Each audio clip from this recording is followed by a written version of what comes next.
L'été de l'économie engagée, c'est le festival pour découvrir des entrepreneurs qui placent la solidarité et la protection de la planète au cœur de leurs projets. Les canaux et leurs partenaires les soutiennent tout au long de l'année.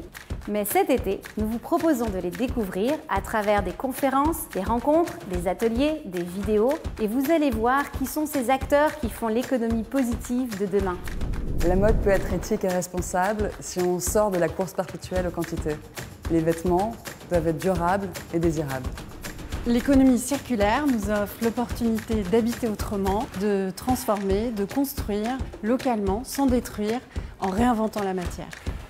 On va bientôt être 9 milliards d'habitants sur Terre, sur un espace contraint. Il y a quasiment autant de gens qui ont faim que de gens qui souffrent d'obésité. On voit bien qu'on a un système qui ne fonctionne plus. Il y a plein de solutions, au niveau mondial comme au niveau local. Donc il faut aller voir les conférences des canaux. L'écotourisme, c'est aimer découvrir le monde et les gens et vouloir les préserver. Aujourd'hui, l'aventure, la découverte s'invente avec des pratiques responsables.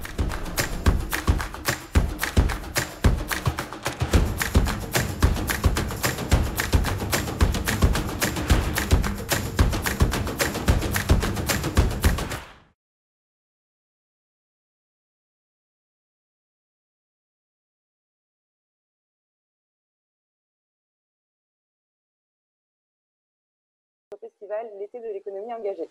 Ce festival est organisé en partenariat avec Ushuaïa TV, Enlargeur Paris, le Mouvement Earth, Spark News et beaucoup d'autres.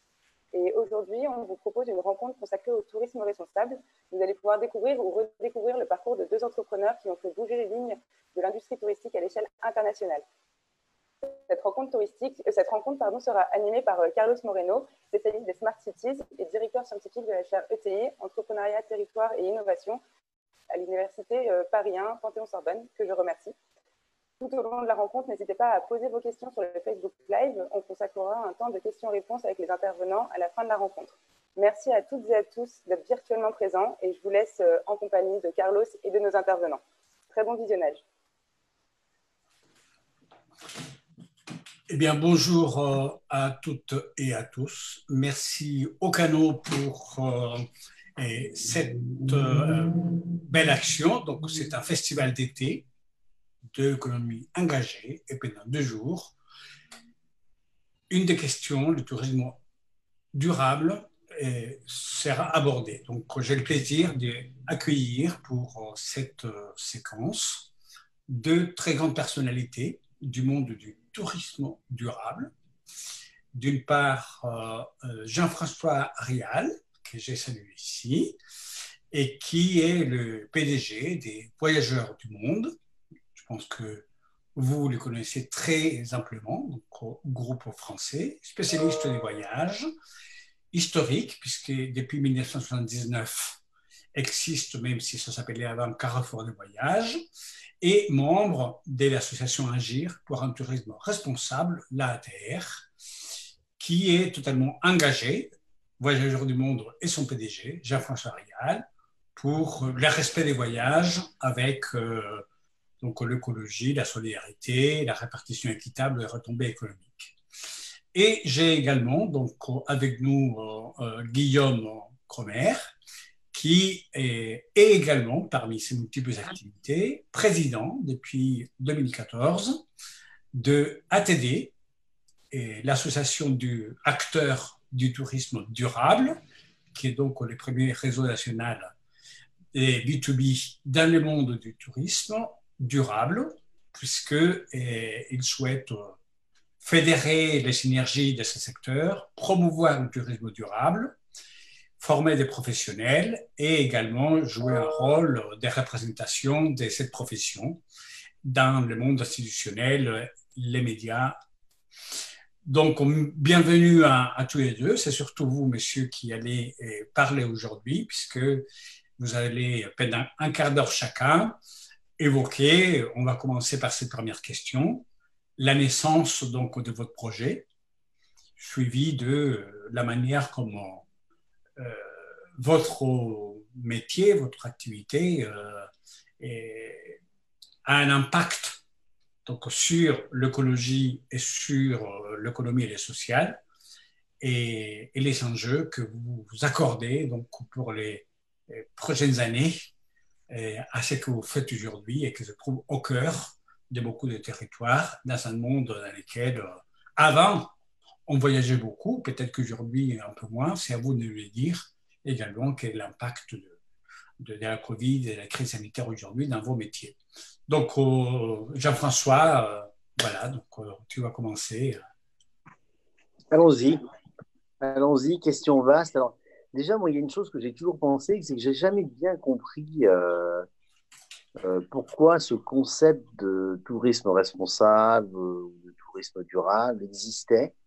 Parce que pour moi, il n'est pas pensable de faire du tourisme qui ne soit pas comme cela. Et d'ailleurs, c'est très intéressant de voir que certaines grandes entreprises du voyage dans le monde ont des départements voyage responsables, oui, ou des voyages durables. Moi, je trouve ça assez grotesque. Je ne comprends pas comment on peut avoir des départements voyage responsables, parce que ça signifierait donc que les autres sont totalement irresponsables. C'est-à-dire qu'on fait n'importe quoi. On fait n'importe quoi avec l'écologie, avec le social, avec les conséquences écologiques qui sont très très fortes dans le tourisme. Bon. Et le tourisme, c'est un secteur qui focalise tous ces sujets. C'est-à-dire que le tourisme, c'est soit le meilleur, c'est-à-dire la rencontre entre les peuples, l'apprentissage, la connaissance, l'augmentation de la tolérance, etc., etc. Moi, c'est comme ça et c'est pour ça que je suis devenu voyagiste. Moi, je suis devenu voyagiste parce que j'étais passionné d'histoire, de géographie, de spiritualité, des cultures des peuples, des cartes, des frontières. Et donc, en devenant voyagiste, j'assumais une partie de mes passions. Voilà, pour moi, c'est ça le voyage. Alors, si le voyage, c'est devenir du surtourisme, faire la queue pendant 2 heures pour visiter un monument, se retrouver dans un parking au bord du Mont Saint-Michel, absolument épouvantable, et faire des selfies en empêchant les gens de regarder les choses dans les musées, c'est juste inacceptable. Donc le tourisme, il a généré par son développement, aujourd'hui, on a plus de 2 milliards, près de 2 milliards de personnes qui sont des touristes dans le monde, il a généré des formes de surtourisme absolument insupportables, du pétonnage des côtes. Là, en ce moment, je suis en Espagne. L'Espagne, c'est à la fois disons, un pays merveilleux, mais qui a été massacré par une forme de tourisme qui est inacceptable. Et donc, pour moi, le tourisme, il ne peut être que responsable et durable. Ça ne peut pas être autre chose. Alors, je ne sais pas, Carole, si tu veux que je dise tout de suite que concrètement on fait, nous, dans notre entreprise, mais je peux commencer. Je dirais que dans les grandes lignes, on pourrait y revenir. La première des choses, c'est déjà qu'on ne peut pas être responsable dans sa dimension écologique si on ne commence pas à l'être avec ses propres hommes. Donc la première des choses, c'est d'avoir une politique sociale cohérente, correcte, propre. Ça fait 25 ans que Voyageurs du Monde est dirigé par moi-même et mes amis. Et 25 ans qu'on fait des bénéfices, à part peut-être en 2020. Je pense que là, on va perdre un peu d'argent en 2020. Notre ami Covid nous a fait un peu de mal. Et la première des choses qu'on a fait, c'est qu'on a redistribué un tiers de nos bénéfices à nos équipes chaque année. Chaque année, participation, intéressement, tout ça est reversé à nos équipes pour qu'ils bénéficient, je dirais, des richesses que nous fabriquons. De la même façon, on reverse à peu près 5 à 10% selon les années, les moments, les instants et les besoins à notre fondation, de nos bénéfices. Et notre fondation, elle a, je dirais, 2 actions dominantes, même si elle fait différentes choses, d'autres. La première, c'est d'être une action sur le CO2 que nos clients émettent. On en reparlera longuement tout à l'heure parce que ça mérite un long développement. Mais en gros, notre entreprise est en carbone neutre. Et là-dessus, je vais probablement un petit peu me ferrailler avec mon ami Guillaume, qui est peut-être sur les positions de notre ami Jean-Marc Jancovici, qui consiste à dire qu'il ne faut plus prendre l'avion. Ce n'est pas du tout ma position. Et pourtant, je suis un écologiste ultra convaincu. Donc, on est en carbone neutre sur le carbone. Et deuxième élément fondamental, on est très, très, très engagé sur toutes les histoires de migrants. On ne dit pas qu'il faut accueillir tout et n'importe qui en France, mais on considère que le droit d'asile est un élément fondamental de notre Constitution, je dirais même un élément fondamental du bien-être entre êtres humains sur la planète. C'est-à-dire que je rappelle que l'asile, c'est un droit juridique, c'est-à-dire qu'on protège les gens qui sont en danger dans leur pays. Je pense que Carlos, tu as vécu ça dans ta vie précédente, enfin, ou des parents. Moi-même, ma grand-mère est venue en France parce qu'elle était réfugiée politique espagnole anti-franquiste. Donc c'est un droit fondamental qui fait partie de l'ADN de la Constitution française et puis qui est très lié aux cultures universalistes mondiales. Donc elle est très en harmonie avec ce que nous sommes. Parce qu'aujourd'hui, Voyageurs du Monde, c'est une entreprise qui a 1200, 1300 salariés et dont plus de la moitié sont pas des Français. Donc, on a chez nous des Israéliens, des Palestiniens, des Tibétains, des Chinois, des Mongols, des Brésiliens, des Ukrainiens, des Russes, etc., etc., etc. Donc, quand l'affaire syrienne est arrivée, il était absolument pas pensable pour nous qu'on s'intéresse pas à ce qui se passait pour nos amis syriens avec lesquels on travaillait depuis 25 ans. Voilà. Donc, les fondamentaux sont là. Je pourrais y revenir tout à l'heure de façon plus approfondie sur ce qu'on fait en termes de contenu sur nos voyages pour être en harmonie avec ce qu'on appelle le voyage responsable. Hein. C'est-à-dire que le voyage responsable, il doit respecter à la fois les peuples et les personnes que nous visitons, et il doit respecter aussi la nature que nous visitons. Et ce n'est pas que le CO2, ça. Hein. Les déchets, c'est pas possible. La gestion de l'eau dans les hôtels, c'est pas possible. Le racisme dans certains hôtels qui continuent de se pratiquer, c'est pas possible, etc., etc. On pourrait lister beaucoup de choses. Mais le voyage responsable, c'est ça, c'est-à-dire avoir considéré que on n'est pas prêt à faire des voyages à n'importe quel prix. On les fait si ils respectent des principes fondamentaux qui sont le respect des populations visitées et le respect de l'ensemble des ressources de la planète telles qu'elles existent, dont le CO2 est l'élément le plus visible, mais pas le seul. Voilà. Excellent. Guillaume, donc on va te donner la parole pour aborder effectivement le point de vue de ATD. Donc dire comment il y a eu la naissance d'ATD, son rôle et quelle est la vision par rapport au tourisme avec cette composante durable et socialement engagée. Ça marche, merci Carlos. Donc je m'appelle Guillaume Cromer, moi je préside Acteurs du tourisme durable depuis 5-6 ans maintenant. ATD, c'est une association, loi 1901, qui regroupe aujourd'hui 150 professionnels, principalement français, qui sont sur différents métiers en fait, dans le tourisme, que ce soit des gens qui vont envoyer des touristes français à l'international, donc comme le réseau ATR qui a le poste de secrétaire général au sein d'ATD, mais aussi derrière tous les gens qui vont accueillir des touristes en France, donc que ce soit les hébergeurs, que ce soit les prestataires de services, mais aussi derrière des membres qui sont des membres des collectivités locales chez nous. Donc, on a la ville de Paris qui est très engagée avec nous historiquement, avec qui on arrive à travailler main dans la main sur les sujets. Et on a de plus en plus de collectivités territoriales françaises en fait, qui nous rejoignent parce qu'ils se posent beaucoup de questions en fait, par rapport à cette question du tourisme durable. Et enfin, on a tout le socle des prestataires B2B, donc que ce soit les consultants, que ce soit aussi des écoles de tourisme, des médias et l'ensemble des prestataires en fait qui sont peut-être sur des fonctions support en fait par rapport au secteur du tourisme. L'idée de départ en fait d'ATD, c'était de regrouper en fait l'ensemble des métiers du secteur du tourisme pour essayer justement de se réunir, de réfléchir, de co-construire en fait des engagements par rapport à cette question de comment on peut réussir à intégrer les enjeux de développement durable, donc ces fameux 3 piliers, l'environnement, le social et l'économique, au sein du secteur du tourisme. Et donc, forcément, avec l'évolution de toutes ces années qui sont passées et des urgences, en fait, qui se sont mis devant nous, nos débats ont largement évolué. Avec Jean-François, là, on parle beaucoup du climat et de l'impact carbone, en fait, du tourisme. Au démarrage d'ATD, ce n'était pas un sujet. La question carbone, c'était en mode non, ce n'est pas de notre faute en fait derrière si on doit prendre l'avion pour aller dans les destinations. Et donc, on avait un peu cette vision un peu de l'autruche parce que on disait mais c'est l'aérien, ce n'est pas problématique.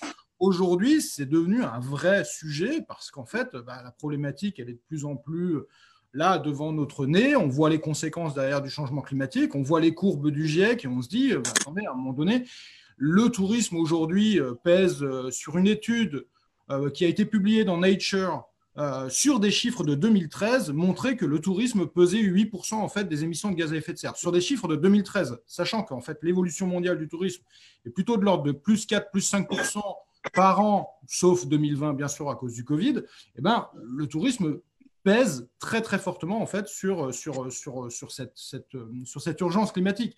Donc, à un moment donné, comment on fait pour faire en sorte que ce secteur d'activité soit plus responsable en fait, par rapport à sa responsabilité liée à l'ensemble des piliers du développement durable. Et forcément, sur la question du carbone, il y a un rôle à jouer. Et nous, la philosophie en fait, chez ATD, ce n'était pas de créer en fait, un label ou une certification, c'était de dire venez chez nous, que vous soyez hyper bon ou que vous soyez juste curieux et vous êtes volontaire en fait, pour avancer, et on va échanger, réfléchir, trouver des solutions. On va sourcer les bonnes pratiques par rapport à des métiers, par rapport à des thématiques, on va les partager à d'autres, on va vous filer les contacts et vous allez vous entraider en fait, pour faire en sorte que la profession dans son ensemble s'améliore par rapport à l'ensemble de ces questions-là et trouve des solutions. Et là, depuis 2 ou 3 ans, on sent bien qu'on a un rôle aussi de plus en plus fort à aller faire du lobbying, aller embêter un peu les pouvoirs publics à l'échelle nationale et même à l'échelle européenne pour voir comment on peut appuyer en fait certains points, sachant que, mais exactement comme les propositions sur la Convention citoyenne pour le climat qu'on a eues et qui sont pertinentes, très pertinentes en fait par rapport à plein de points et qui sont en train d'être complètement retoquées en fait à l'Assemblée nationale en fait par les députés. Un par un, là, on est en train de retoquer en fait l'ensemble des trucs. Et à un moment donné, c'est comment on peut faire du poids pour engager en fait l'ensemble de la profession, parce que le tourisme est quand même porté par les professionnels, pour faire en sorte que derrière, on ait une responsabilisation à la fois derrière des professionnels, et là, de plus en plus, avec la vague verte des municipales, des territoires de métropole qui ont la compétence tourisme en France, sur lesquels on va pouvoir faire nos preuves.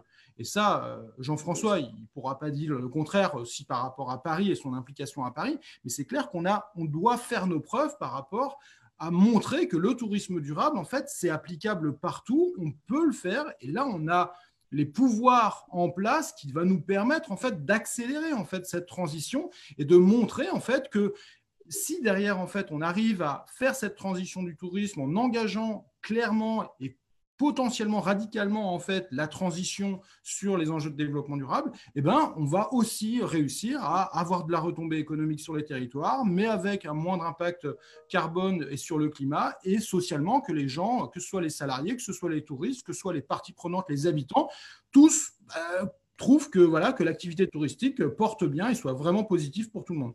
Donc ça, c'est un peu l'utopie, l'ambition, mais pour nous, elle est vraiment autour de ces questions-là.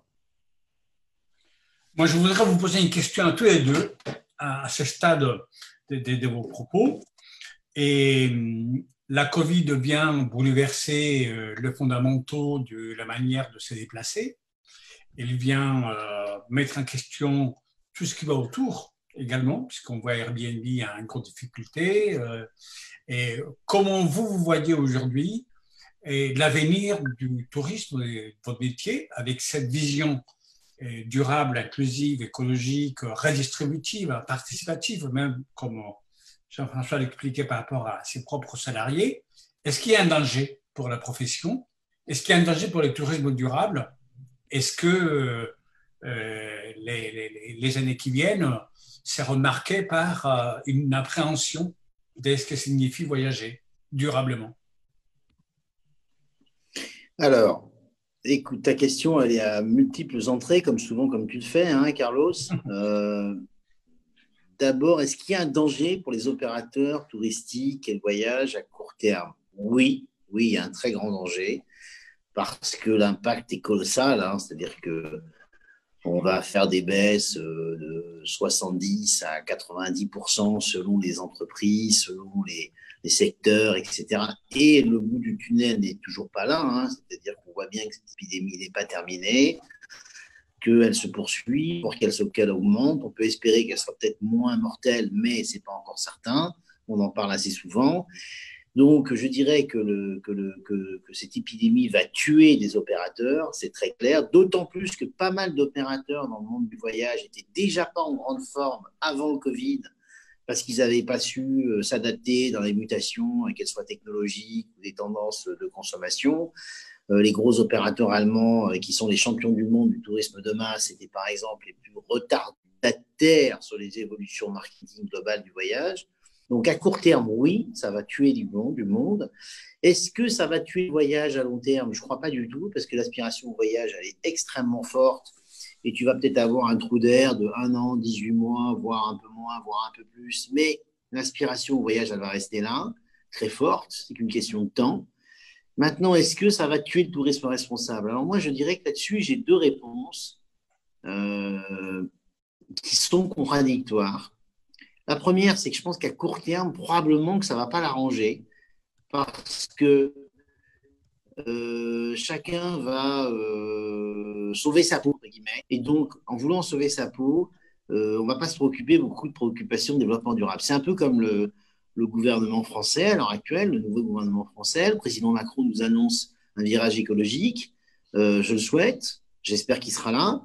Mais j'en doute très sérieusement parce que… On le voit pas très bien. Pardon? On le voit pas très bien. Non, c'est pas qu'on le voit pas. Certes, on le voit pas, Guillaume, mais il faut peut-être attendre un peu avant de dire qu'on le voit pas. Pour l'instant, on l'a pas vu, mais ce nouveau gouvernement vient d'arriver, donc tu peux pas dire qu'on le voit pas. Tu peux dire que tu peux penser que tu ne vas pas le voir, mais moi surtout, je vais te dire pourquoi je pense qu'on ne verra pas beaucoup. C'est parce que tout simplement, l'urgence des dirigeants français à court terme, c'est pas l'écologie. C'est la reprise économique, parce qu'on a des milliers de chômeurs en plus, parce qu'on a une dette qui s'est creusée, et que donc, même si nous, on sait que l'écologie est compatible avec le développement économique, au contraire, même si on met en place un plan de rénovation thermique, par exemple, très très fort, c'est évident que ça va créer des emplois. Si on transforme l'agriculture en agriculture biologique pour devenir les champions du monde au monde de l'agriculture verte, on peut créer également des emplois. Mais c'est globalement pas la vision des dirigeants économiques et des décideurs français. Et d'ailleurs, on reproche à notre gouvernement de ne pas avoir assez de sensibilité écologique, mais je te rappelle que dans notre propre secteur, Guillaume, dans notre secteur du voyage, que ce soit les agents de voyage, les compagnies aériennes, les tours opérateurs que je représente, globalement, les gens qui ont une sensibilité écologique, qui savent qu'il faut qu'on bouge, sont extrêmement minoritaires. Et pourtant, on a des gens qui sont très brillants. Donc, le gouvernement, il va être à l'image de ça. Si tu veux, à partir du moment où tu n'as pas un président, un Premier ministre, l'ancien Premier ministre ou le nouveau, que je connais moins, qui n'ont pas l'écologie aux tripes, entre guillemets, qui ne pensent pas que c'est fondamental, qui pensent que c'est important, oui, ils pensent que c'est important, mais pas fondamental, eh bien, probablement que ce que tu imagines va se produire. C'est-à-dire qu'ils vont bouger, mais pas beaucoup. Donc, alors par contre, ce que je pense, moi, Carlos, c'est qu'à court terme, donc, le voyage, il va faire comme le gouvernement, il va faire de la transformation écologique timide, parce qu'il n'a pas tellement les moyens, je dirais, ou la volonté, à court terme, de s'en préoccuper plus. Par contre, moi, je pense qu'à moyen terme, au pire à long terme, ça va changer, et ça va changer très fort. Pourquoi? Parce que, tout simplement, la jeunesse est écologiste. Et la jeunesse, c'est les citoyens qui votent. Et plus ils vieillissent, plus il y a je dirais, de proportion de la population électorale qui va voter écologiste. On l'a déjà vu là au municipal, on peut se dire que c'est des élections locales, qu'il y avait un taux d'abstention très fort, etc. Mais quand même, on a bien vu qu'il y a une forte poussée écologiste. Et moi, je suis convaincu que cette poussée écologiste va se poursuivre, que ce soit dans 2 ans, dans 5 ans, dans 7 ans, et qu'à ce moment-là, on mettra en place des outils très forts, comme par exemple des taxes fiscales écologiques extrêmement fortes, qui permettront et qui pousseront les agents économiques à changer de comportement, parce que les agents économiques, c'est des génies pour ne pas payer des impôts. Je peux vous dire, moi, mes copains entrepreneurs dans le voyage, tout ce qu'ils peuvent faire pour ne pas payer d'impôts, ils sont très très forts. Et tous mes copains d'ailleurs entrepreneurs dans tous les secteurs, ils sont extrêmement créatifs. Donc, si pour payer moins d'impôts écologiques, ils doivent avoir des comportements vertueux écologiques, ils vont le faire. Donc moi, ça, j'y crois beaucoup. La taxe carbone va arriver, mais pas une taxe carbone ciblée sur tel ou tel secteur ou tel produit. Non, il faut que tout ce qui émet du CO2 soit taxé sur le carbone et avec des taxes qui ne soit pas comme celle qu'on a mise sur les avions il n'y a pas très longtemps, là, à 3 ou 4 euros. Il faut mettre une taxe carbone minimum de 100 euros par tonne. Et là, vous verrez que les comportements changeront.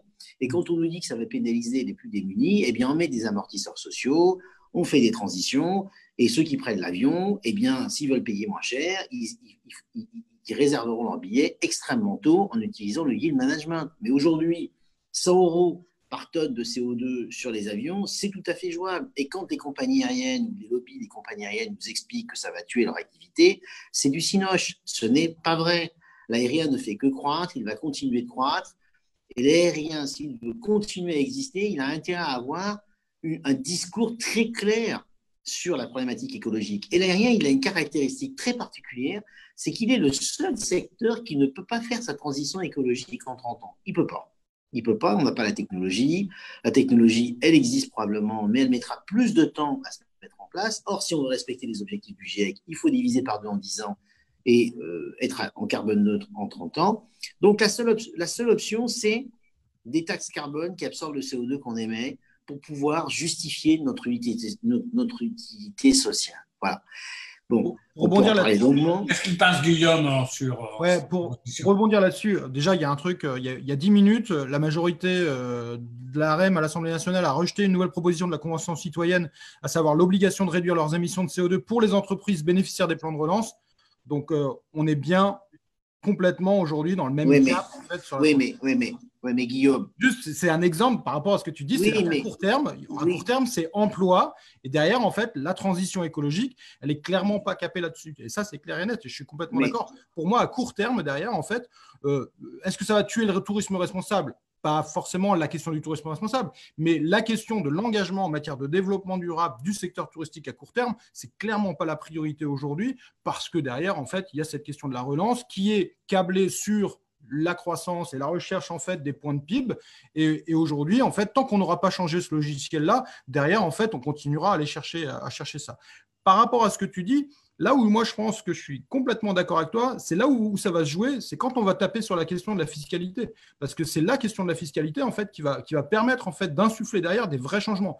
L'avantage que vous avez chez Voyageurs, c'est que vous avez toujours la majorité en fait de votre boîte en termes d'actionnariat. Si c'est toujours le cas, sauf si vous avez fait évoluer l'actionnariat. Mais non, c'est le cas. Tu l'as toujours dit, si derrière, en fait, vous avez des VC qui rentrent en fait dans la boîte et qui ne sont pas du tout câblés comme vous par rapport à un engagement fort individuel sur une volonté de se bouger sur ces questions-là, c'est fini. Vous ne pouvez plus mettre en fait les millions dans un solide bâtisseur et derrière, vous ne pouvez plus redistribuer autant en fait aux salariés. Et l'enjeu autour de l'actionnariat aujourd'hui, il est hyper important et donc de la fiscalité pour faire évoluer ça. Et c'est clair que ce sujet-là est trop peu débattu, alors que c'est là où ça va changer les choses. Et les investisseurs, eux, sont en train derrière de changer un peu de mindset par rapport à cette question en fait de la transition, parce qu'ils y voient un risque financier de plus en plus fort en fait à moyen et à long terme. Alors, pas mal de choses dans ce que tu dis, Guillaume. Intéressant. D'abord, l'histoire, on peut faire des choses parce qu'on est chez nous, qu'on a la majorité, même si on a une société cotée, etc. etc. Bon. C'est vrai et faux. C'est vrai parce que c'est vrai qu'on a une très grande liberté, qu'on fait ce qu'on veut, etc. Mais en même temps, tu as beaucoup d'entrepreneurs qui dirigent leur entreprise, qui sont majoritaires et qui ne le font pas. Donc, ce n'est pas que les investisseurs. Par ailleurs, tu viens de le dire toi-même, les investisseurs, de plus en plus, ils commencent à mettre de plus en plus de critères ISR dans leur portefeuille. Et donc, ils poussent plutôt ça. Tu vois, nous, par exemple, on a un actionnaire financier minoritaire qui est le groupe CT. Eh bien, le grand patron, le très, très grand patron de leur secteur en question, enfin, de la branche investissement, m'a invité à dîner 15 jours avant d'entrer dans notre capital, et il m'a dit, Jean-François, je vais vous dire une chose, je viens chez vous, certes, vous avez des résultats financiers magnifiques depuis 25 ans, mais je viens chez vous parce que vous êtes un forcené engagé sur l'écologie et sur la problématique de l'aérien. Très intéressant. Un des plus gros investisseurs de la place, si ce n'est le plus gros, c'est beaucoup plus gros que BPI. Hein. Donc, ce n'est pas perdu d'avance. Le problème, c'est que c'est les dirigeants qui sont soit pas sensibles à ces sujets-là, et qui se donnent comme bonne raison de ne pas le faire, que leurs investisseurs ne veulent pas les suivre. Je ne suis pas convaincu du tout par ces arguments-là. un jour, peut-être qu'on cédera le contrôle de voyageurs. Hein, c'est dans l'ordre de l'ADN des choses. Hein, le grand âge qu'on commence à atteindre, nous les associés dirigeants de voyageurs. Mais on va forcément devoir accompagner ces nouveaux investisseurs dans quelques années, dans 5 ou 7 ans ou 10 ans, je n'en sais rien. Et moi, je ne suis pas du tout sûr que ces investisseurs casseront ce que nous avons construit, parce qu'on a quand même démontré qu'on est l'entreprise, une des 2 entreprises les plus rentables du métier depuis 25 ans, tout en donnant 35% de nos bénéfices à nos salariés, à notre fondation. Donc, après avoir donné 35%, on est l'entreprise la plus bénéficiaire. Bon, donc il y a peut-être une corrélation dans cette histoire. Alors, je ne sais pas quelle est la cause et la conséquence. Hein. Ça peut être l'un ou l'autre. Il faudrait qu'on demande à notre scientifique Carlos de nous analyser ça. Mais c'est sûrement les deux. Tu vois, c'est sûrement les deux. Voilà. Alors, deuxième chose sur laquelle je voulais rebondir, que je trouve très intéressant. Tu critiques les députés de La République En Marche parce qu'ils viennent de refuser une proposition de la Convention citoyenne qui consiste à dire on ne vous donne pas d'aide de l'État si vous ne faites pas une transformation écologique. En gros, hein, je fais quoi? Sauf que cette proposition est idiote. Je suis désolé, Guillaume, de te dire ça, mais cette proposition n'est pas bonne parce que c'est 2 sujets différents qui ne se traitent pas au même moment et au même instant. Je suis désolé, ce n'est pas une bonne proposition. Et d'ailleurs, la Convention citoyenne, auquel j'ai participé d'ailleurs, puisque on m'a demandé d'intervenir sur l'avion, etc., et moi, il y a quelque chose qui me gêne dans ce que propose la Convention citoyenne, c'est que rien n'est chiffré, rien n'est chiffré. Or, aujourd'hui, la transformation écologique, c'est l'art de l'exécution. On ne chiffre rien. C'est un peu comme l'appel de Nicolas Hulot il y a 2 mois, qui nous a envoyé 200 choses Yaka Faucon. Ouais, on est tous d'accord sur le Yaka Faucon. Aujourd'hui, ce n'est pas le Yaka Faucon. Là, on pourra en parler au professeur Moreno. On pourrait lui dire, lui, le professeur Moreno, quand il fait une proposition, il t'explique comment il va la faire, avec un livre de 250 pages de Talmud, qui t'explique comment tu vas le faire. Et là, si tu veux, moi, je veux bien la Convention citoyenne, mais la Convention citoyenne que je soutiens dans son principe de proposition, je suis désolé, elle n'a rien chiffré, rien. Donc, quelle est la crédibilité de propositions qu'on ne chiffre pas? Et deuxièmement, moi, j'ai un autre problème, c'est qu'elle a complètement éludé la problématique de la taxe carbone. Or, si le carbone n'est pas la seule problématique de la transformation écologique, il en est l'élément le plus urgent avec la biodiversité. On sait très bien que les 2 sujets qui sont les plus graves pour l'évolution économique de la planète et des humains, c'est le climat et la biodiversité. Donc, on ne peut pas faire des propositions où il y en a 150, dont celle ridicule des 110 km/h, là où je ne sais plus quoi, et ne pas proposer une taxe carbone. Parce que la vraie solution, ça aurait été de proposer une taxe carbone globale. Tous ceux qui émettent du CO2 payent, et on analyse les gagnants et les perdants, et on propose pour les perdants qui sont les plus démunis, ou qui ont les plus grandes difficultés pour payer cette taxe, en particulier les gens qui sont en région et qui doivent prendre leur voiture tous les jours parce qu'il n'y a pas d'autre solution, quelles sont les solutions de transition et les solutions d'amortisseurs? C'est ça des propositions concrètes. Je ne comprends pas pourquoi la vision de 110 km/h, c'est ridicule, alors que dans plein de pays européens, en fait, on ne roule pas à 130, on roule à moins et il n'y a aucun problème. Et ça permet de réduire de 20% en fait, les émissions de CO2 sur les autoroutes. Je comprends, mais je ne suis pas contre, Guillaume, là. Je ne suis pas contre du tout, moi, réduire la vitesse à 110 km/h.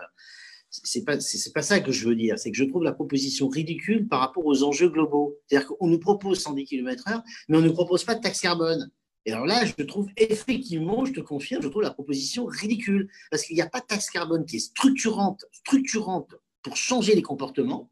Et on nous propose la taxe de 110 km/h, qui au passage, le président Macron, il a très bien fait de ne pas la retenir, parce qu'au lieu de parler de toutes les propositions intelligentes de la Convention citoyenne, on n'aurait parlé que de ça. Tu vois, par exemple, moi je propose un truc structurant. C'est toi qui devais pousser ça et leur faire comprendre qu'en fait, qu'il fallait faire une taxe carbone. Pourquoi ça a été repris ? Moi, j'ai proposé un truc encore plus lourd. Moi, j'ai proposé que, alors, je ne sais pas si ma proposition est crédible, il faut la chiffrer, il faut pas la chiffrer parce que ça, je l'ai chiffré, mais il faut l'étudier en termes de conséquences. Et j'ai demandé à des économistes brillants d'y travailler. Bon, on va faire ça à la rentrée d'ici la fin de l'année. Mais l'idée, Carlos, tu vas adorer, tu connais d'ailleurs l'idée, je crois, tu vas adorer y réfléchir. Je ne dis pas que tu vas… moi-même, je ne sais pas si l'idée est bonne, mais en tout cas, on pourrait, par exemple, mettre en place 3 taxes écologiques, taxe carbone, taxe sur les déchets, taxe sur l'artificialisation des sols. Tout ça, je propose 200 euros. 200, c'est un chiffre magique. 200 euros la tonne de carbone, c'est très lourd, hein. C'est le double de ce que proposent les écologistes. Tu vois, je suis encore pire qu'eux. Bon, 200 euros la taxe la tonne de carbone, 200 euros la tonne de déchets. En moyenne, hein, après, tu peux faire varier les déchets en fonction de leur gravité. Et 200 euros, les mètres carrés d'artificialisation des sols supplémentaires. Bon, qui déjà, parce qu'on a des bases fiscales taxables. Avec ça, j'ai fait des simulations très simples. On collecte 400 milliards d'euros. 400 milliards d'euros. 400 milliards d'euros, qu'est-ce que c'est? C'est la moitié du financement de la sécurité sociale. 800 milliards d'euros. Donc, avec ça, on pourrait diviser par 2 les cotisations sociales. Ce qui fait qu'on augmenterait la compétitivité de notre pays de façon considérable. Tout en, donc on crée beaucoup plus d'emplois, y compris sur les salaires élevés, parce qu'aujourd'hui, on fait des exonérations de charges sociales que sur les bas salaires. Or, si on veut être différenciant dans un pays occidental, il faut être fort sur les produits à valeur ajoutée, donc sur les hauts salaires. Et là, aujourd'hui, on se pénalise parce qu'on a des charges sociales à 50%. On les passerait donc à 25%. Bon. Et deuxième élément, donc on favorise l'emploi, premier élément. Et deuxième élément, tous les agents économiques, que ce sont les entreprises ou les citoyens comme toi et comme moi, qui sommes des consommateurs et qui polluons, eh bien, ils paieraient les conséquences de ce qu'ils polluent. Et les agents économiques, ils bougeraient, parce qu'on sait très bien qu'il n'y a rien de tel qu'une fiscalité pour faire bouger les choses. Donc, moi, c'est ça qui me gêne dans le 110 km/h, Guillaume, c'est que c'est le petit problème du petit bout de la lorgnette, parce que tu vas faire baisser de 20% les émissions de CO2 des voitures, ok, très bien, super, mais les émissions de CO2 des voitures, ce n'est qu'une petite partie de l'ensemble des émissions globales, je ne sais pas combien c'est, 20% maximum, donc tu vas faire baisser de 4% la problématique, or, on doit baisser de 50% en 10 ans, ce n'est pas à toi que je vais l'apprendre, tu le sais très bien, voilà. Donc, pour revenir à l'histoire du tourisme responsable, le tourisme responsable, il va croître à long terme, parce que je suis convaincu que les taxes écologiques arriveront par la prise de pouvoir écologique par les citoyens. Et que les citoyens qui auront élu des pouvoirs écologiques, eh bien, effectivement, ils mettront en place des taxes qui vont changer les comportements. Et par exemple, voyager moins souvent, mais plus longtemps, c'est vertueux. Tu le sais aussi bien que moi. Voyager en train, c'est vertueux, en tout cas en France. Pas forcément partout, hein, tu le sais aussi, ça. Etc., etc. Changer les comportements par la fiscalité, moi, ça, j'y crois beaucoup. À court terme, malheureusement, ça ne changera pas. Ou ça ne changera probablement pas. Parce que, comme tu l'as très bien dit, Guillaume, on va privilégier le PIB, l'emploi, mais en même temps, on peut le comprendre, hein, ça, hein, on peut le comprendre. Mais moi, je pense qu'on aurait pu privilégier les deux en même temps. Voilà. Et c'est pour ça que les députés de la République En Marche, encore une fois, qui votent contre cette disposition, en fait, tu sais quoi? Tu as raison et ils ont raison. Parce que selon chaque entreprise, il y a des entreprises où on ne peut pas faire de transition écologique à court terme et il faut leur prêter de l'argent pour les sauver. Et puis, il y a des entreprises où on peut faire les deux. Donc, la proposition de la Convention citoyenne, qui consiste à dire ne prêter de l'argent que si vous faites de la transition écologique à court terme, est une proposition, excuse-moi de le dire, mais qui ne reflète pas la réalité du terrain. Elle est idiote. Voilà. Mon souci juste pour réagir par rapport en fait, à cette question en fait, de…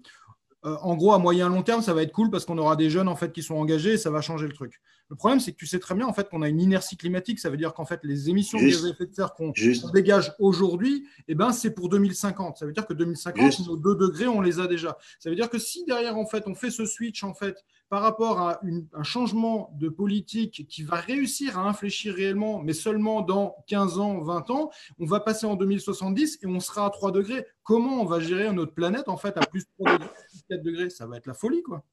Oui, c'est barré. Alors, il reste 20 minutes.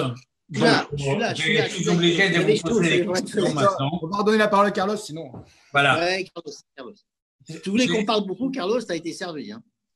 C'est parfait. Et c'est passionnant et extrêmement intéressant. Et effectivement, taxe carbone est un vrai débat des fonds. Et on a des auditeurs qui posent des questions par les chats. il nous reste 20 minutes. Donc, je dois quand même prendre quelques questions. Il y en a beaucoup, ce qui montre que c'est tout à fait intéressant et passionnant. Et donc, j'aurai besoin de réponses courtes pour pouvoir en poser quelques-unes. Donc, vas-y. Alors, il y en a une qui dit, alors, les personnes, je ne les ai pas, donc attends, je vais tourner sur un deuxième écran que j'ai à côté. Là, j'ai un autre écran dans lequel, voilà. Donc, j'ai, par exemple, Claire Colders qui dit, peut-on imaginer de faire le voyage durable sans se ruiner? Donc, je pense qu'il pense à la question. C'est une excellente question. Une excellente question. Le problème, c'est qu'on a toujours confondu depuis des années dans le voyage ce que j'appelle le tourisme de masse, mais et voyage pas cher. Or, il est tout à fait inexact de penser qu'on ne peut pas faire des voyages pas chers qui soient durables et de qualité. Ça, c'est faux. Bien sûr que l'avion va coûter un peu plus cher, mais il va coûter plus cher à produit égal, c'est-à-dire à date de réservation égale, à date de moment équivalent, etc. Si vous allez à New York aujourd'hui, si vous mettez une taxe carbone progressive qui va être, si on rêvait un peu, de 30 € la tonne, on est très loin de mes 200, on augmenterait le Paris-New York de 100 € aller-retour. Or, aujourd'hui, les dates, les variations de prix sur un Paris-New York, c'est on va dire de 500 € à 1500 à 2000 € le billet sur la date que vous réservez en classe économique. Donc, vous avez 1500 € de spread. Donc, si vous êtes malin, vous allez réserver très tôt et votre 100 € de spread de taxe carbone, il est marginal. Par ailleurs, l'avion, quand on voyage en avion, parce qu'il y a plein de voyages qui ne sont pas en avion, 75% des Français qui voyagent à l'étranger ne prennent pas l'avion, eh bien, vous avez un tas d'autres éléments qui n'ont aucun rapport avec la problématique écologique. Aller dans un hôtel sympathique, de charme, dans le nord-est brésilien ou en Thaïlande ou en Inde et ne pas aller dans des hôtels de luxe, ça n'a aucun rapport avec le développement durable ou la qualité des voyages. Donc, il est tout à fait possible de faire des voyages de qualité, durables, écologiques et pas chers. Et d'ailleurs, j'ai une de mes marques, par exemple, je vais faire un peu de pub là quand même, en profiter un peu, qui s'appelle Nomade Aventure, fait ça tous les jours. Ils ont des forfaits de voyage, des voyages de randonnée à pied, en individuel, dans le monde entier, ou dans des transports alternatifs, qui ne sont pas chers du tout. Et là, c'est vrai qu'on doit réinventer ce que moi j'appelle le tourisme populaire, qui n'a rien à voir avec le tourisme de masse. Le problème, c'est que... pardon, Guillaume? Réponse courte. Ben, j'arrête. Alors, juste, moi, je te dis pareil, juste ma vision. C'est clair. En fait, le prix n'est pas du tout, en fait, le tourisme durable, en fait, n'est pas plus cher, en fait, qu'un tourisme normal. Ça dépend ce que tu veux faire derrière. Tu peux, si tu vas en voyage à Paris derrière, tu peux, et pour même le business, et que tu es en tourisme d'affaires, tu peux dormir dans le 14e au Solar Hotel, c'est 89 € la nuit avec un petit déjeuner bio. 89 € pour un hôtel à Paris, c'est quelque chose qui est quand même... Bien sûr. Bien sûr. Tu peux aller dans des auberges de jeunesse qui sont très engagées en matière de développement durable. L'un de nos derniers lauréats des Palmes du tourisme durable, c'est un Alter Hostel à Lyon. Et voilà, et c'est pas cher du tout. Hier soir, j'ai dormi dans un hébergement de plein air au fin fond de la Drôme. Tout était bio, tout était hyper engagé, tout était végé. Et c'était juste génialissime comme accueil. Et ça coûtait 3 sous, quoi. Donc en fait, ça n'a rien à voir. Ça dépend ce qu'on veut faire derrière. C'est toi qui deviens trop long, là. Et on peut aussi avoir du tourisme de luxe qui est engagé derrière en matière de développement durable. Très bien. Donc, du coup, vous avez répondu déjà à la question de Camille Dumaine-Martin, Marius Bernard Hervé, puisque c'est à peu près dans ce sens-là la question. Jocelyn Aubray pose une question. Je suis curieux de votre réponse, l'un ou l'autre. Et il y a des pays comme le Bhoutan qui appliquent des forfaits minimum de dépenses, 250 $, afin de réguler le tourisme sur place et de redistribuer donc cet argent dans un but d'une politique locale environnementale. Qu'est-ce que vous en pensez de ce type de dispositif? C'est la question qui est posée. Alors, je ne sais pas si on a une transparence claire sur où va la taxe par non, rapport à le Bhoutan, j'ai beaucoup de choses à dire sur ce pays, pas très positive, pas très positive. Parce qu'il y a deux choses là-dedans, hein. On peut comprendre que certains pays ne veulent pas beaucoup de touristes et donc imposent une taxe par jour et par personne, etc., etc. C'est le cas du Botswana, c'est le cas du Bhoutan. On peut dire c'est un tourisme de riches. Ok, très bien. Ben dans ce cas-là, on n'y va pas si on peut pas. Mais si on peut y aller, ben on n'y va pas souvent. Mais en même temps, quand on va voir des gorilles au Rwanda, il est nécessaire qu'il y ait très, très, très peu de gens. Bon. Donc après, soit on sélectionne par l'argent, hein, soit on sélectionne par le tirage au sort. Ou alors, par exemple, il y en a beaucoup qui critiquent Anne Hidalgo sur le fait qu'elle n'ait pas mis un péage autour de la ville pour que les gens, pour éviter qu'il y ait trop de voitures, hein, et donc, etc. Eh bien, elle a pris le parti de laisser tout le monde rentrer dans la ville et de ne pas sélectionner par l'argent. Bon, le Bhoutan a sélectionné par l'argent, très bien. Bon. Pourquoi pas? Bon. Deuxièmement, on redit la redistribution de cet argent. Bon.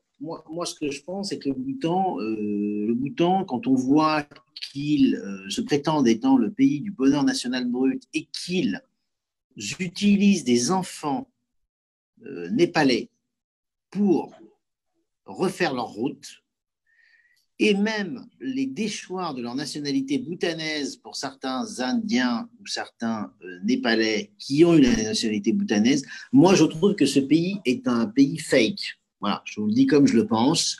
Je pense que ce pays, qui est une culture bouddhiste magnifique, tibétaine, n'applique pas les valeurs du bouddhisme tibétain dans son pays, pratique un tourisme de luxe avec des hôtels et des prix délirants, au-delà des prix d'entrée. Et par ailleurs, franchement, le Bhoutan, c'est sublime si vous faites 10 jours de voyage et vous commencez à voir ce qui se passe dans le nord du pays. Sinon, vous êtes dans les Alpes du Nord avec des grandes vallées et c'est assez moyen. Voilà, je vous ai dit ce que j'en pensais. Je suis en phase, moi, avec ce que tu dis là-dessus. Clairement. Alors, il y a deux personnes et donc Steph Mad, il parle des agences réceptives, donc qui se trouvent à l'endroit où vous acheminez les gens. Et il considère que l'engagement de ces agences sont une des clés majeures pour le suivi et la gestion des voyages durables que vous proposez. Qu'est-ce que vous en pensez de cette idée? Il faut que tous les acteurs sur la chaîne derrière soient engagés. Le réceptif fait partie un rôle très important par rapport à la question du tour operating pour faire le lien en local. Donc, il a un rôle très, très important. Il y a des programmes aujourd'hui de certification pour justement aller accompagner derrière aussi des démarches réceptives par rapport à leurs engagements et avec des enjeux spécifiques par rapport en fait aux typologies derrière de séjours qui sont proposés, que ce soit des trucs dans des hôtels, que ce soit sur des treks, que ce soit sur d'autres choses. Et donc, il y a une nécessité d'engagement de politique de RSE, de responsabilité sociétale aussi derrière en fait de ces réceptifs. Ils ont un rôle très très fort à jouer en local par rapport aussi à eux, l'engagement de leurs partenaires en fait en local. Et pas que sur la question environnementale, mais aussi par rapport à la question sociale, de bien payer les gens. Surtout, ça, c'est un enjeu hyper fort. On l'a connu énormément au Népal par rapport à cette question de comment on va bosser aussi avec les Sherpas, etc. Et qu'il y ait une vraie juste rémunération en fait des acteurs avec qui on va bosser, quoi. Enfin, ça, Jean-François, c'est ton sujet. Moi, je n'apporterai pas grand-chose de plus à ce que vient de dire Guillaume. C'est évident qu'on ne peut pas faire du tourisme responsable quand on utilise des partenaires à l'étranger, ce qui n'est pas toujours notre cas, hein, d'ailleurs. Ça dépend des pays. Parfois, c'est avec eux, parfois, on fait tout seul, parfois, c'est avec des réceptifs qui nous appartiennent. Donc, bon, on a tous les cas de figure. Mais enfin, chez nous, les réceptifs externes avec lesquels on bosse, ils signent des documents très précis sur tous ces sujets, qui sont censés respecter, qu'on est censé contrôler. Voilà. Donc, évidemment, c'est-à-dire que si vous commencez à avoir une vitrine qui vous dit on fait du développement responsable sur les déchets et puis que sur place, le réceptif, il envoie tous les plastiques partout, partout par terre, évidemment, ça ne va pas fonctionner, hein, c'est certain. Alors, une autre question sur un autre sujet. Anaïs Brondino, elle et tu as écouté tout à l'heure Jean-François sur le voyage en train. Il pose la question des les peu de lignes qui existent des trains de nuit en France. Il dit qu'il n'y en a que 2 lignes de nuit en France. Et donc, il dit comment, dans le cadre d'une relance, et pouvoir ouvrir des lignes, des trains, des nuits, ou même il y avait quelqu'un d'autre qui posait la question donc, de interdire le vol aérien quand on peut attendre un train à moins de 3 heures. Est-ce que c'est pour vous une démarche à encourager, à soutenir pour accélérer la transition vers un mode de transport propre? Est-ce que ça rentre dans votre vision du tourisme durable? Alors, c'est 2 questions très intéressantes. Sur les trains de nuit, c'est une catastrophe qu'ils aient été supprimés depuis quelques années en France. Néanmoins, ils reviennent très fort en Europe et je connais plusieurs projets dans le cadre en plus de la fin du monopole de la SNCF, vous le savez. Je connais plusieurs projets qui vont se mettre en place sur des trains de nuit en France. Donc ça, c'est une très, très bonne chose. Donc là-dessus, on est totalement favorable, nous, à ça. Et bien sûr, si dans l'enveloppe de relance, on peut aider ces gens, bah, très bien. Bon. Sur les vols de moins de 3 heures. Alors là, on dit énormément d'âneries sur ce sujet. Énormément d'âneries. Parce que on peut dire qu'on peut supprimer les vols de moins de 3 heures au bénéfice du train, pas de problème. On peut toujours dire ça quand on est un écologiste convaincu, comme les Guillaume, comme je suis moi-même, ou toi, Carlos. Sauf que, quand on commence à regarder un peu les choses en détail, c'est pas aussi simple. En fait, vous pouvez faire ça, et c'est une super idée, si vous avez une connectivité exceptionnelle entre le train et Roissy et Orly. Dans ce cas-là, il n'y a pas photo, il faut le faire. Le problème, c'est que cette connectivité, elle est inexistante à Orly, et elle est catastrophique à Roissy, qui n'a pas les volumes, qui n'a pas l'infrastructure, qui n'a pas fait ce qu'il faut, etc., etc., etc. Parce que qu'est-ce qui va se passer sinon? Ceux qui vont aller à New York, qui partent de Bordeaux, eh bien, au lieu de faire Paris-Bordeaux en train, puis Bordeaux-Paris en train, puis Paris-New York en avion avec Air France, ben, qu'est-ce qu'ils vont faire? Ils vont prendre British Airways, parce qu'il y aura toujours des vols entre Bordeaux et Londres, et ils vont prendre l'avion au lieu de prendre le train, et ils vont augmenter le CO2, et ils vont pousser tous les clients en région à prendre des compagnies étrangères pour se connecter, pour éviter une galère sans nom pour eux. Donc, les propositions d'écologistes éclairés, démagogistes idiotes, il faut aussi qu'on les dénonce. C'est-à-dire que c'est une très bonne idée si on impose à l'aéroport de Paris et la SNCF de mettre en place une vraie gare ferroviaire connectée au Roissy TGV. Voilà. Parce qu'aujourd'hui, ce n'est pas le cas. C'est nul. Voilà. La vérité, c'est qu'en fait, si on fait la vérité, ça va vous paraître choquant ce que je vais vous dire, mais je pense. La vérité, c'est que si on fait ça, on augmentera le CO2 à court terme. Voilà. On a clairement un souci d'intermodalité de transport en France. Ça, c'est un point qui est clair que derrière, en fait, on doit améliorer ça. C'est-à-dire que si derrière, en fait, on veut interdire en fait, ces vols de moins de 3 heures, il faut qu'on ait une alternative crédible derrière et facile, et pour qu'on ait en fait une vision client de A à Z. Et ça, c'est clair et net, il faut que ce soit simple. J'étais encore dernièrement au téléphone avec Swiss Mobile Plus et Swiss Travel System en Suisse, où derrière, en fait, tout est simple, tout est pensé client dès le départ, et c'est comme ça qu'on arrive en fait à faire en sorte des choses.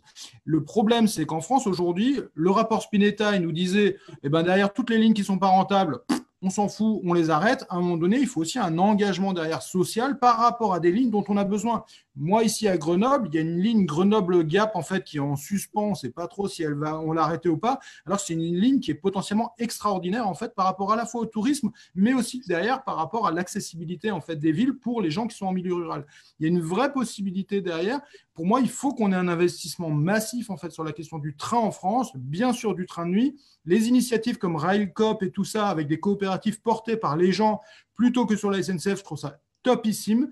Et il faut qu'on aille dans ce sens-là. Mais il faut qu'on ait une vision d'expérientiel client de A à Z, que ce soit pour les gens qui sont plutôt pour le business, pour les gens qui sont plutôt pour le tourisme de loisirs et pour les déplacements d'agrément. Mais il faut qu'on intègre cette vision-là. Et pas juste avoir en fait une vision purement « Ah bah attendez, ça c'est pas rentable, on arrête, c'est fini. » Il faut qu'on change notre modèle de compréhension des enjeux. Merci beaucoup à chacun de vous deux. On va arriver bientôt à la fin, dans quelques minutes donc, de cette session. Je vais vous poser une question, mais vraiment 1 minute pour chacun, avant que je donne la parole à Lucie pour conclure. Et 1 minute qui est, et on est dans l'été, donc maintenant, c'est l'heure des vacances pour beaucoup de monde en France. On a beaucoup d'appréhension, Covid, pas Covid, etc. Quel est votre conseil de chacun de vous, à ceux qui nous écoutent, par rapport à cette période qui s'ouvre des vacances? Voilà. Comment vous voyez ce qui est devant nous dans les semaines qui viennent? Qu'est-ce que vous dites? Partez, restez chez vous, allez chez la grand-mère, faites des confitures, ou plutôt allez-y, découvrez le monde. Alors, en 1 minute, écoute, il y a un concept qui est génial, qui était le concept du voyage des années 70 et qu'on peut repratiquer, c'est ce que j'appelle le road trip en Europe. Tu pars de chez toi avec ta voiture, tu te fais réserver tes hôtels, tu te fais réserver tes restaurants, tu te fais réserver toutes tes activités, et tu es en autonomie totale, tu ne stresses pas à aller prendre l'avion avec des masques, des machins. Moi, je l'ai pris là, ça va, ça se passe bien, mais bon, ça peut ennuyer certaines personnes. L'avion, en fait, c'est génial, mais quand on peut s'en passer, il faut s'en passer. Donc ça, c'est la première solution, road trip. La deuxième, vous profitez de la Méditerranée. La Méditerranée, c'est merveilleux, c'est sublime. Et il y a plein de pays qui sont ouverts, où on peut aller. Il y a l'Espagne, où je suis en ce moment. Il y a la Grèce, qui est le tube de l'été. Hein. Tout le monde part en Grèce. Tous les jours, chez Voyageurs du Monde, on inscrit des gens qui partent en Grèce. La Corse, bien sûr. Et puis l'Italie, qui est merveilleuse. Merveilleuse. L'Italie, elle a vécu un pic épidémique épouvantable. Aujourd'hui, elle est très basse. Ça n'a pas l'air de trop se réveiller. Là, en parlant aux spécialistes, on dira, mais voilà. Quoi. Ça, vous avez deux belles solutions et il y a pas mal de gens qui partent. Guillaume? Moi, je dirais que quand on a eu les 100 km, là, où on ne pouvait pas aller plus loin, etc., c'était une superbe contrainte, en fait, pour justement se donner un autre regard, en fait. On remettait le nez dans la carte et on essayait de se dire « Ah, mais ça, en fait, on ne connaît pas, on va peut-être aller voir, etc. » Moi, je dis, prenons cette contrainte un peu carbone en réduisant derrière, en fait, le bilan carbone de notre séjour de cet été, en essayant justement de trouver une opportunité pour réinventer l'imaginaire de l'ailleurs et dire attends, ok, j'ai cette contrainte carbone, mais néanmoins, je peux aller me faire plaisir, aller redécouvrir des choses qui sont pas si loin de chez moi, où je peux aller voir. Et surtout, cette notion à la fois de plaisir, mais derrière de responsabilité par rapport en fait, à cet enjeu-là. Et en fait, ça va réouvrir des portes. Et si vous avez une possibilité de vous perdre un peu, et d'aller rencontrer des gens en fait dans les villages, dans les coins, et vous allez vivre un truc. Parce que remettre de l'humain dans les voyages, c'est quand même quelque chose qui est hyper important. Sortez votre nez de votre portable, allez voir des gens, allez discuter avec eux, demandez leurs conseils, et ça va sûrement vous faire des superbes souvenirs en fait qui vont rester bien marqués, quoi. Eh bien, merci à tous les deux parce qu'on arrive à la fin de cette session. On a respecté parfaitement le timing et c'était vraiment passionnant. Donc, moi-même qui m'intéresse pour suivre ce sujet-là en tant que citoyen qui pratique le tourisme autant que possible durable. Et merci Jean-François, merci Guillaume, merci à tous ceux qui nous ont écoutés fidèlement pendant cette heure. Et donc, je vais donner la parole à Lucie qui va donc clôturer cette belle session. Merci beaucoup Carlos et merci à tous les deux, Guillaume et Jean-François, pour ces échanges super constructifs et très riches. Merci également à vous tous qui avez suivi cette rencontre virtuellement derrière vos écrans. Si vous souhaitez la voir ou la revoir, ainsi que toutes les précédentes conférences qui ont eu lieu dans le cadre du festival, on vous donne rendez-vous sur notre page Facebook, sur le site internet des canaux, et ce sera bientôt aussi disponible sur notre chaîne YouTube. Et enfin, pour clore le festival, on vous propose de se retrouver pour la projection du documentaire Les Pédaleurs sur Imago TV à partir de 20h. On vous partage le lien de la projection dans les commentaires et dans l'événement Facebook. Voilà, donc une dernière fois, merci à tout le monde, merci à tous d'avoir suivi ce cycle et ce festival parce que du coup pendant 4 semaines et vous pouvez retrouver l'ensemble des contenus du festival donc sur notre page Facebook et sur notre site internet. Donc on vous dit maintenant voilà, à ce soir j'espère et à très bientôt sinon. Au revoir. Merci, au revoir. Salut.